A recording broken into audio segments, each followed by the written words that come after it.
Afinal, o que nos falta para termos todas as coisas em comum? Vamos falar um pouquinho sobre isso na palavra de hoje.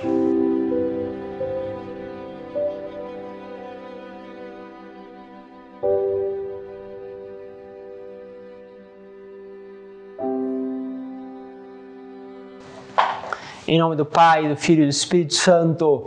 Amém. Louvado seja Deus. Essa experiência de ter todas as coisas em comum é desafiante. Às vezes, até quando nós somos pequeninos, né? Lembro ainda das minhas brigas e confusões, né? Com o meu irmão, nós somos só em dois, mas sempre havia o meu e o dele, né? A gente sempre faz isso, né?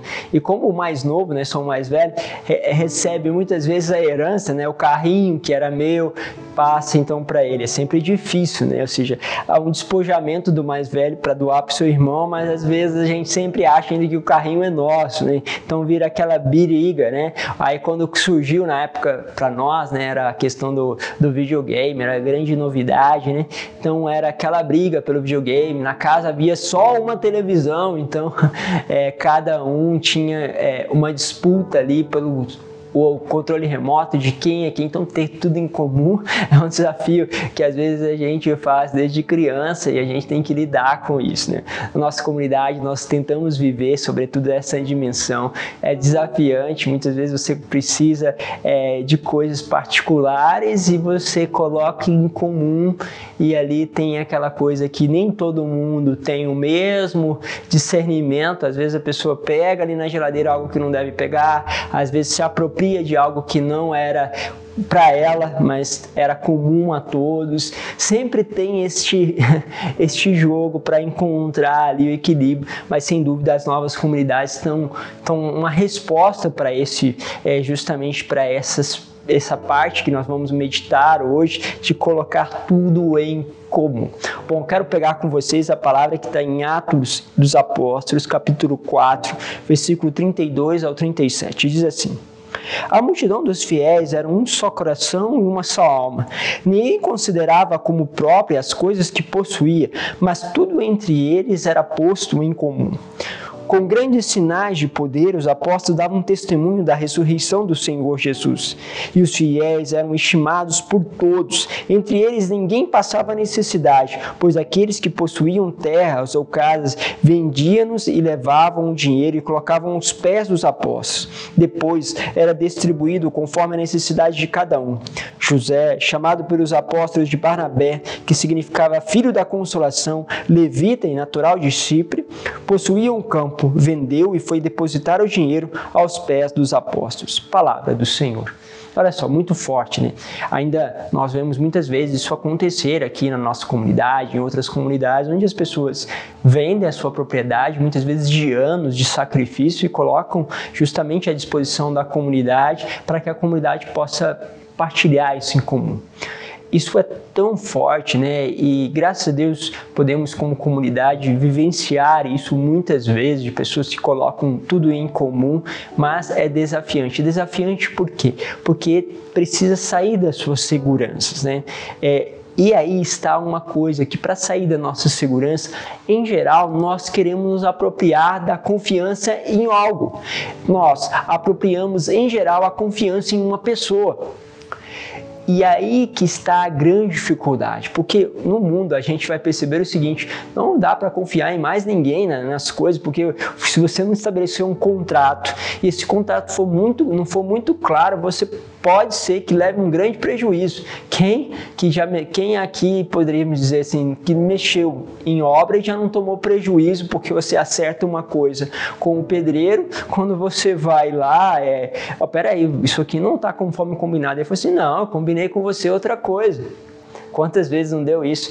Não estou aqui para julgar se você estava errado ou se o pedreiro estava errado, mas quantas vezes nós entramos em desentendimento numa obra, por exemplo, porque fulano combinou uma coisa e ele achou que você combinou outra, ninguém entra em acordo, ele acha que você está lesando ele e você vê ele como alguém que está lesando você. Então o que a gente faz hoje? Tudo contrato.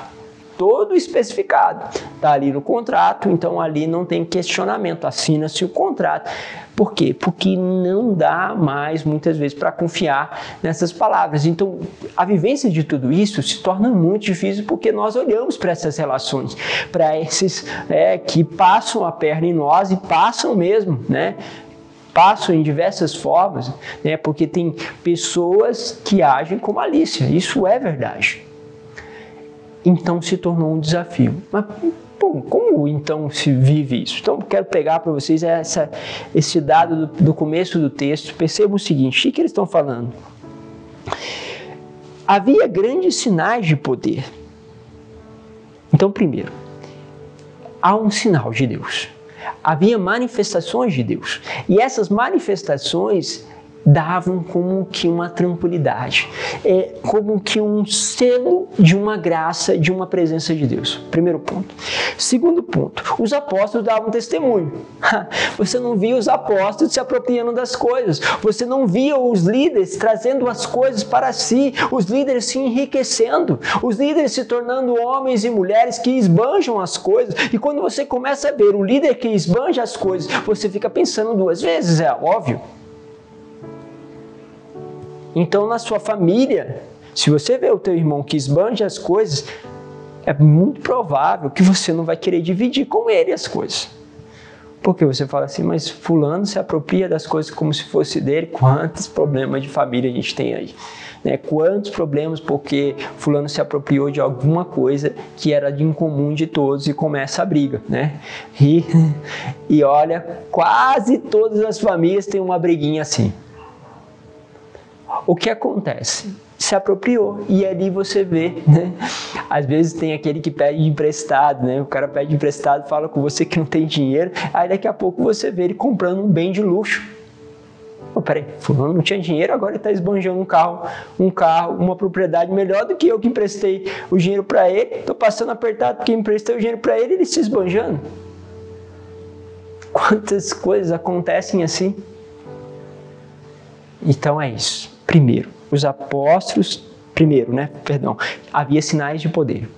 Depois, os apóstolos davam testemunho do Senhor e davam testemunho da sua ressurreição.